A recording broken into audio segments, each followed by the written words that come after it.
सबसे पहले उस सवाल से शुरू करते हैं जो सदियों से लोगों को हैरान करता आया है। भाई, गंगा का पानी लंबे समय तक रखने पर भी आखिर खराब क्यों नहीं होता? ये एक ऐसा रहस्य है जिसने विज्ञान और आस्था दोनों को ही अपनी तरफ खींचा है। और पता है, इसी अनोखे गुण के कारण गंगा को सेल्फ प्योरीफाइंग रिवर यानी कि खुद को साफ करने वाली नदी भी कहा जाता है। पर सवाल यह है कि ऐसा होता कैसे है? इसका जवाब आस्था और विज्ञान दोनों में छिपा है, जिसे हम आगे जानेंगे। इस रहस्य को समझने के लिए सबसे पहले हमें इसके आध्यात्मिक पहलू पर गौर करना होगा। भारत में गंगा को सिर्फ पानी का एक जरिया नहीं माना जाता, बल्कि उन्हें एक देवी, एक माँ गंगा के रूप में पूजा जाता है। हमारी आस्था कहती है कि माँ गंगा जीवन देने वाली शक्ति है। ये गहरी मान्यता है कि उनके पवित्र जल में एक डुबकी लगाने से हमारे सारे पाप धुल जाते हैं। और शायद यही वजह है कि ये नदी अनगिनत धार्मिक अनुष्ठानों का केंद्र बनी हुई है।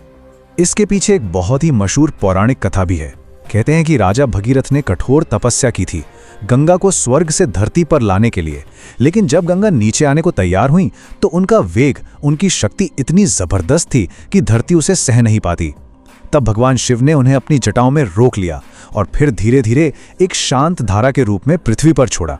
यही कहानी है जो गंगा के दिव्य जुड़ाव को दिखाती है। तो ये तो हुई पौराणिक बात। अब जरा जमीन पर उतरते हैं और देखते हैं कि असल में ये नदी अपना सफर कैसे तय करती है, हिमालय की ऊंचाइयों से लेके समंदर की गहराइयों तक।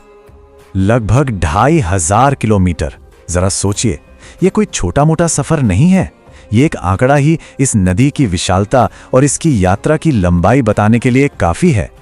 तो ये सफर शुरू होता है गंगोत्री ग्लेशियर से, जहां इसे भागीरथी नदी के नाम से जाना जाता है। फिर देवप्रयाग में ये अलकनंदा नदी से मिलती है और यहीं से इसका नाम पड़ता है गंगा। इसके बाद ये भारत के विशाल मैदानों को पार करती हुई आखिरकार बंगाल की खाड़ी में जाकर मिल जाती है। और अपने इस लंबे सफर में ये नदी सिर्फ बहती नहीं, ये करोड़ों लोगों की जिंदगी का आधार बनती है। उन्हें पानी, रोजी रोटी सब कुछ देती है। ये सचमुच एक लाइफलाइन है। तो हमने आस्था की बात की, भूगोल की बात की, पर वो जो पहला सवाल था कि गंगा का पानी आखिर खराब क्यों नहीं होता, चलिए अब इसके पीछे का साइंस समझते हैं। इसके पानी में छिपे उन छोटे छोटे रक्षकों के बारे में जानते हैं।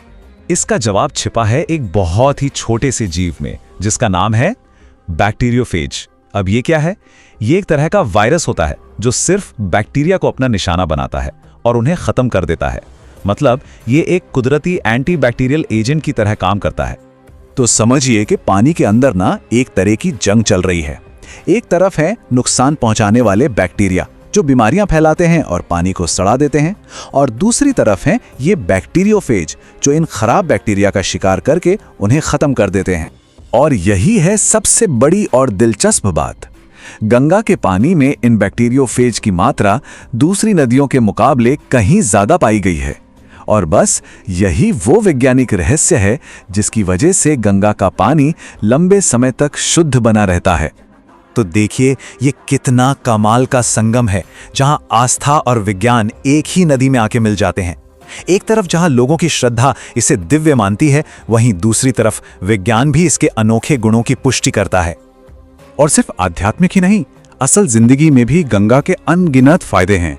ये खेती के लिए पानी देती है, करोड़ों लोगों की प्यास बुझाती है, इससे बिजली बनती है, और हाँ, ये हमारे सांस्कृतिक और धार्मिक जीवन का तो एक अटूट हिस्सा है ही।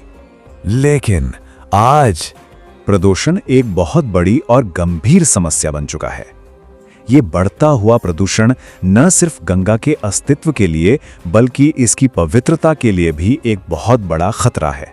ये नदी वाकई में आस्था, विज्ञान और रहस्य का एक अद्भुत संगम है। यह हमारी संस्कृति और जीवन का एक ऐसा हिस्सा है जिसे हम कभी अलग नहीं कर सकते। तो आखिर में एक सवाल हम सबके सामने आकर खड़ा होता है, क्या हमारी आस्था और हमारा विज्ञान ये दोनों मिलकर मां गंगा को बचा सकते हैं? ये एक ऐसा सवाल है जिसका जवाब हम सबको मिलकर खोजना होगा।